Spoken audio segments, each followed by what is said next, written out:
right, everybody, welcome back to the Push to Pass podcast, the well-loved and super viewed Push to Pass podcast. We're working on it. It's coming along. More of y'all watched the last episode than the first one, so we appreciate it. Progress. And, we just, and by just I mean 2 days ago, got done watching the Long Beach Grand Prix. Actually, Matt, I believe what were you doing? Sim racing during that? I did my own version of the Long Beach Grand Prix with a good friend, Joe Donahue, at the sim racing place. So we did 90 laps around Long Beach in these motion shaking rigs, and let me tell you, I was very exhausted. Yeah, But I bet. yeah, but it was a good time. Got P4, so we'll take it. Hell yeah, that's what's Yes, up. sir. But yeah, so the real Long Beach Grand Prix was also happening at the same time. And I've been a huge Long Beach fan for as long as I've been watching IndyCar. I think other than Indianapolis, this was like the first track I really fell in love with. I don't know. It's probably the reason I still love street courses to this day, even though sometimes they suck, but I'm a big fan either way. And I thought we had a pretty solid race on Sunday. What did you think from what you saw, Matt? I thought it was cool. It was a strategy race, which, we talked about in St. Pete. That was pretty boring, right? Yeah. We can try and gloss, every little moment that happened, but pretty boring. Thermal had some more passing, but this, I felt like we had a lot of like elbows out, on track action just due to the blending and, people coming out. It was a black race, so people aren't coming out they're coming out on cold tires and they're not going to have grip for a while. So that generates passing. So that was fun to watch. I enjoyed that part of it. And that definitely one of the more exciting races we've had this year by far. Yeah, not a super high bar, but Mhm. we'll take what Yeah. we can get. But yeah, Alex Palou is beatable. Can you believe it? Yeah. Hey, his worst finishing position is now second. So we're I mean, getting places. he needs to pack it up. He's done. Like Yeah, no. I don't see No. how he. Perfect season's over, man. Yeah, What's the point of even trying? I don't even know, man. Like obviously we knew he was beatable in a one race setting, but God, if it didn't start to feel like it wasn't gonna be, it was just. I mean, after I was just the way he won thermal basically made me feel like, oh God, he really isn't beatable. It's But over. Yeah. yeah, but of course, even on a day where he does get beat, it's not bad. And Yep. one mistake out of the eventual winner, Kyle Kirkwood, and he would have been right there and probably won it anyway. So that leads us into Kyle Kirkwood. The excuse me, I cannot get my throat clear all day. I don't know, but anyway, Kyle Kirkwood, the street course merchant. I believe he's being dubbed with his third career win, all coming on street circuits. His second at Long Beach. I can't. I feel like I predicted that, but I actually went back and looked because I thought I picked Kirkwood. I picked Herta. You picked Kirkwood. So all right. So I got one right. Yay! there you go. Nope. I'm happy with that. I could have just lied there, but you did. I was like going to check it yesterday, and then I was just like, nah, I don't care that much. And then, but yeah, you could have lied, and I would have accepted it. Noted for the future. Yeah. Now I know to check though. Now I know to check. I don't trust you. No, I don't. I do.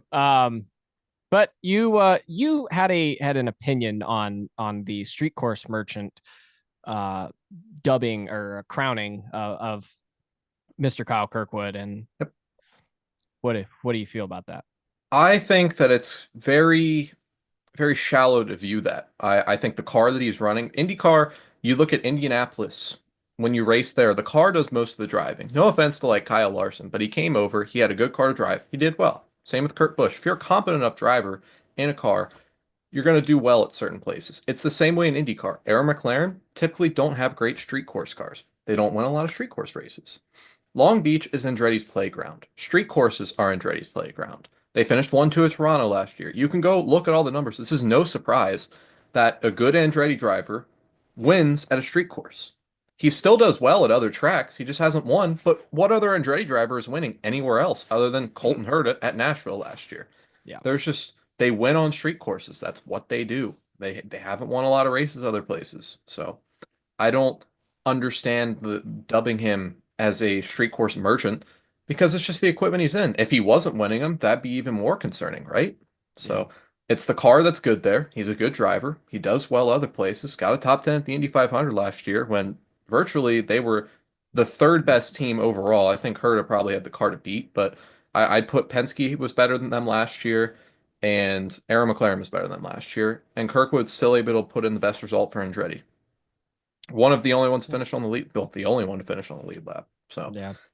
I dubbing him as that. I think he's a great driver at other places, just the car isn't there. Andretti drivers aren't winning other tracks. That's the facts. Yeah. So yeah, I you could say whatever you want, but he's a great driver and he's won 3 races in a car that maybe shouldn't be winning. At street courses, yes, but yeah. Yeah.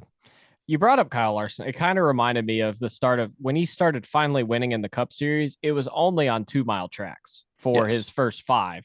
Yep. So it's, I think it's pretty similar there where there was just, that was where they were really good at back Yep. then. So yeah. And I'm trying to think when the last time, Andretti was particularly good or like noticeably good, um, to the field at a barber, a purpose built street circuit.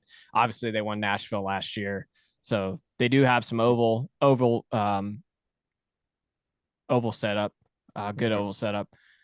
But yeah, I feel like it's been the better part of half a decade now. Like, Yeah, I'd say like since Alexander Rossi and like Ryan Hunter-Reay days. So, yeah, late 2010s, early 2010s for sure. I mean, they won a championship, was but that the last time they won? Was it Rossi at Indy in oh my gosh. 22? Wow. Yeah, I forgot about that one. Yeah, he did Yeah, win in 22 at Indy. So yeah, I was thinking in 2019 Road when he won America. like Road America exactly. I Yeah. completely forgot. Yeah, I don't remember anything from that 22 race, but I remember being there and I remember Alexander Rossi winning. That's the only thing I Yeah, remember. the So, last time I was happy as a Rossi fan. So, yeah. yeah. Well, okay. The other thing I remember was Christian Lundgaard, who I at that point never heard of Didn't he running. get second, right? Yeah, something second or Yeah. third. Yeah, he was on the Yeah. podium. Hmm. And so I'll transition to Christian Lundgaard. He had a rough day on Saturday. I believe he crashed the car and they had to go to backup, right? Believe so, yeah. Yeah. And started the race 12th and worked his way all the way to third. Had the which strategy were they on? Do you remember? They were on B. He stayed out when everybody came in. Yeah, they were on that strategy. Hmm. Um, either way, whatever strategy you're on, 12th to third at Long Beach is pretty damn good as far as Yep. I'm Agreed. considering. Especially since I mean, Pato didn't really do much. Yeah, Pato kind of got stuck in traffic every time he blended out. So Lundgaard was kind of in a better spot. And Pato did pit with everyone. So he was, running seventh or eighth on, the first strategy, and Lundgaard was first on the alternate strategy. Yeah. So Lundgaard, once again, showing once he's up front, even if people come out of the pits, have fresher tires, he's able to use clean air to his advantage and, earn those spots on the racetrack. So it's impressive. I said I was going to be super critical of him this year because it really is. It's his make or break year. He's been driving for Rahal. No knock on them, but obviously, realistically, they are not a team that's going to fight for, top fives in the championship even. Yeah. So. Lundgaard's been proving his stay, and he's become one of the better drivers on the grid. And I think we see a really, really good battle between him and Rosenqvist pretty much every weekend. So this week, Aaron McLaren, you got your strategy right. I'll give you credit. You On still one blew car. thermal. Yeah, on one car. On Yeah. one car. Yeah. Pato finished. I just double checked it. Pato finished 13th. So Correct. Yep. that is that's not where that team needs to be. I mean, Mhm. we've seen how good they've been. Obviously, they went head to head and beat Palou at Mid Ohio last year. Mhm. So yeah, is it time to push the panic button for them? I mean, I say push the panic button in a sense. I guess I guess everyone should have hit the panic button after St. Petersburg if you were trying to win the championship, but Yeah. in a general sense, is it time to push the panic button for these guys? I think the biggest thing for them is we're still seeing the same inconsistencies that they had last year. Last year, they were horrible at Long Beach. It was so bad. I don't think they had a car that made it out of the first round. That might be a little too harsh, but either way, I don't think they qualified better than like 13th. This year they improved on that a little bit, not by much, but a little bit. Progress. But I mean, you're getting out qualified at a street course by Ed Carpenter Racing, which, made me happy. But You it's shouldn't be. McLaren. Yeah, Yeah, you yeah, shouldn't be. yeah. You shouldn't, I should not have been happy with that. It's just, Yeah. Era McLaren, I don't understand. Every year they're talking about, it's not, a quick fix. You can't just go into a new shop, hire all these new people, spend all this money. And I understand that. I'm just not seeing, granted, there's a guy who finished third for them this week. I'll give them that. But Pato O'Ward is your marquee driver. I don't think Pato's making the mistakes. Could be wrong. Don't know. But Pato is better than 13th. I know that's a fact. So Yeah. I understand these races, the way the strategy plays out and all that, but you're too good of a team to be having those issues. Yeah, and that's the unfortunate thing about I as much as I love Long Beach, that's the one unfortunate thing is you're in a lot of ways not in control of your own destiny. Yeah. Because if you get the strategy wrong, and obviously they didn't have a great Saturday, so You're in that set them. control of how fast your qualifying lap is, though. You are Hmm. as a driver, you're in control of pushing it to the limit of your car, but if your car Correct. is not Yeah, there, yeah. then yeah. Um, but ultimately, like even if you do have the pace, we saw Will Power go from 13th to 5th. We saw Christian go from 12th to 3rd. So yeah, they're just missing something right now. They're just missing overall pace. I mean, that's what I'm Yeah, looking at. Like, like you said, there's some ways you can't control your own destiny in Long Beach, and I don't want to discredit Lundgaard's third place finish because it was very, very well earned. yeah, But their pace coming out there, they're not up there on a weekend where Penske didn't qualify particularly well overall. Though that's when you got to take advantage of it. I mean, yeah, you got to step up and challenge, the big two. You got to at least take their spot. I get it's tough. It's an Andretti playground here. They're the best team and they come to Long Beach every year. It's obvious. But I'm not seeing that huge leap forward in their single lap pace at these street circuits yet. yeah. Do we think it has anything to do with having maybe losing a little bit of data collection, having Siegel in the car? And that's not me necessarily trying to shit on Nolan Siegel, but they Yeah. clearly had slightly better drivers in the car at this point last year, Hmm. at least with more experienced drivers. I think Hmm. Siegel, I think eventually he'll be fine, but I don't know. Well, it's also, yeah, I think it might be because we're coming back to this year with the hybrid that we didn't have at this point last year. Hmm. So I wonder if they're just losing out on some data collection. Could be, but my only thing is I feel like other teams that were fast last year were still fast. So they're just stuck where they were last year. Yeah. So yeah, there were changes, but overall they are missing something on the street circuits. I mean, Pato qualified 23rd at St. Pete, qualifies ninth here, which is, an improvement by far, but Yeah. yeah, they didn't even look competitive to get into the Fast Six. So Yeah. they're missing pace at the street circuits, it's obvious. And like you said, it comes down to the car. And I think all the drivers are good. Nolan, data possibly. I'm not going to rule that out, but I don't think that's the main driver. Yeah. Yeah. You're probably right. Um, but another team, another big team that has struggled at qualifying recently is Team Penske. Hmm.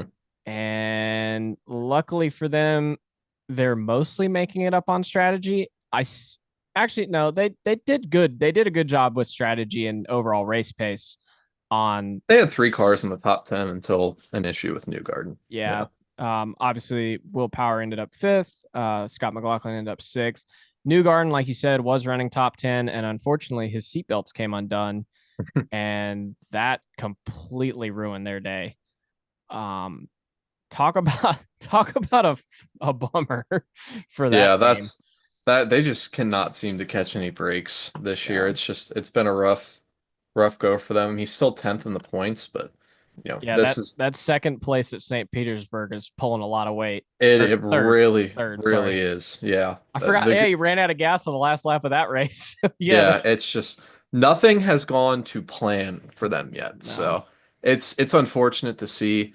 Obviously, Newgarden's a guy we want to see fighting for championships. I know you're a Newgarden fan, but as a whole for the sport, I mean, the guy Don't who's dox me like no, I'm kidding. but you can call me a lot of things. Not a lot. But that's a guy who we should be seeing fighting for championships. And obviously, a team we should be seeing fighting for championships. McLaughlin has had a pretty solid year so far. Power's been making up and running through the field and earning his positions the hard way.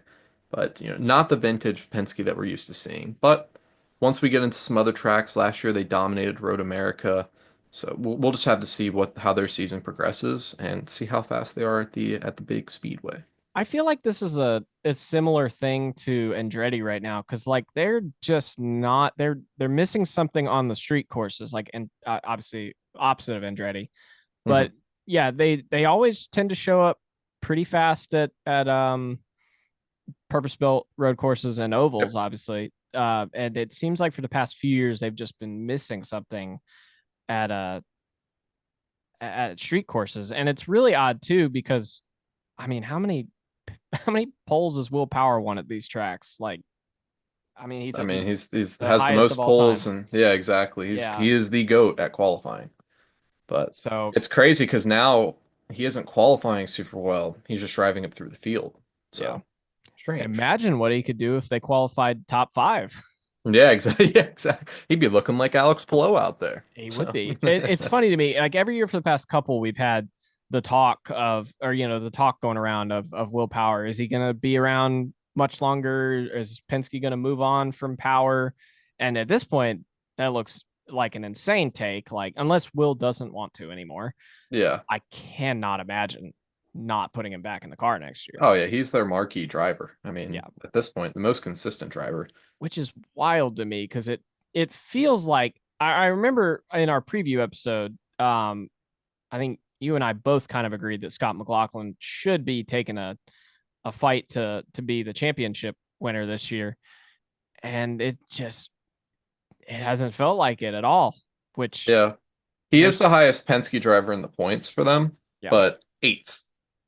yeah that's rough. Rough. You're being outscored by Pato Ward, who didn't even get a top 10.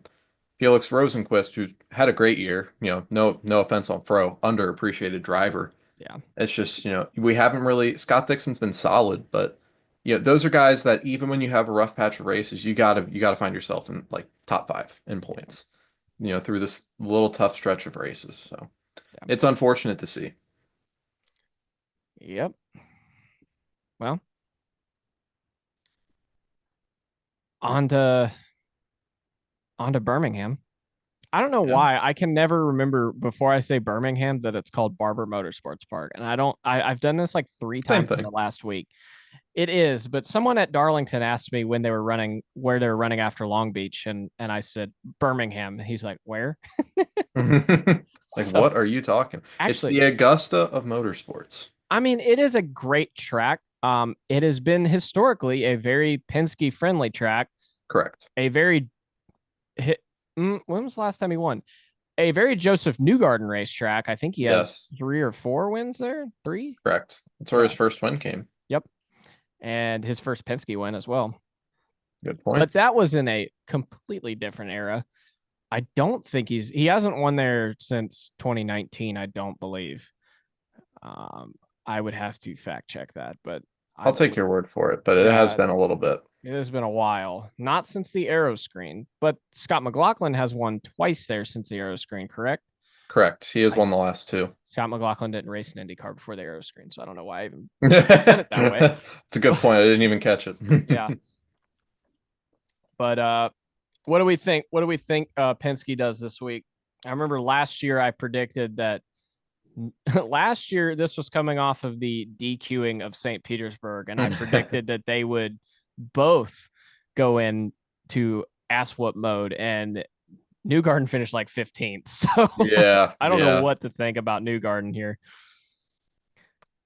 Um, Part of me hmm. wants to pick him though. Hey, I mean, he's got to break through at some point, right? It's You would got to think happen. You would it, think. it could be Indy again though. It could be India. That's a good point. Part of me thinks that they started the season off so rough that they've just kind of sort of given up and just started pushing their focus to Indianapolis. Yeah, we got to win 3 in a row. That's way more important. I mean, 3 in a row is pretty, like, that would be something. It's never done before. So Exactly. history. Yeah. I did call that. So if that does, let me set the record straight. If that does happen, I did call it in last year's Indy 500 episode. So I'm just going to Okay. go ahead and throw that out there. I did call it. Okay. Good deal. I will make sure that I forget. Yeah. I mean, he's not going to. Something's going to happen. Hey, man, you never know. He'll be leading on like lap 185 and like the engine's going to, no, the hybrid's going to go out. Like something silly. Nah, he'll just have the Alexander Rossi. They'll tell him that he's short on fuel somehow. That's what happens every time. Yeah, that's true. Except one time he won it. Who do you got for Barber Motorsports Park? I'm gonna go Scott Dixon. Scott I'm gonna go Dixon. different here. I'm gonna All go right. different. I'm taking Scott. I don't know if he's ever even won here. I don't think he has. No, I think they make a point of it he finished second like 100 times, I think. But Yeah, he finished second to Hunter Ray, I remember, in 13. It should have been his race, but yeah. I'm taking Scott. I believe he finished second here last year too. I believe that. It was either last year or the year before, I can't remember, but I know the year before was Grosjean. Yes, Grosjean it was. finished second. Yep. So, see, I have it. Will Power was second last year. Okay. I was Dixon. Getting my years totally confused then. Dixon was 15th. Either way, I'm going Scott Dixon. Happened, but oh well, whatever. It was weird. There was a weird finish, I remember. Yeah. Well, all right. Who are you taking? Yeah, I will take Joseph Newgarden. Okay. All right. Good deal. It's probably going to be Scott McLaughlin, but I'm going to pick Joseph anyway. It's probably going to be Alex Palou. Don't put that evil on me, Ricky Bobby. Just being realistic. Yeah, I know. I hate when people are realistic. It just sucks. No. Yes, sir. Yep. But all right. Do we got anything else? Nothing to report. All right. He's been Matt. I've been Seth. You've been the audience. This has been Push to Pass. And after Barber, we'll see you next time. Bye, Gary.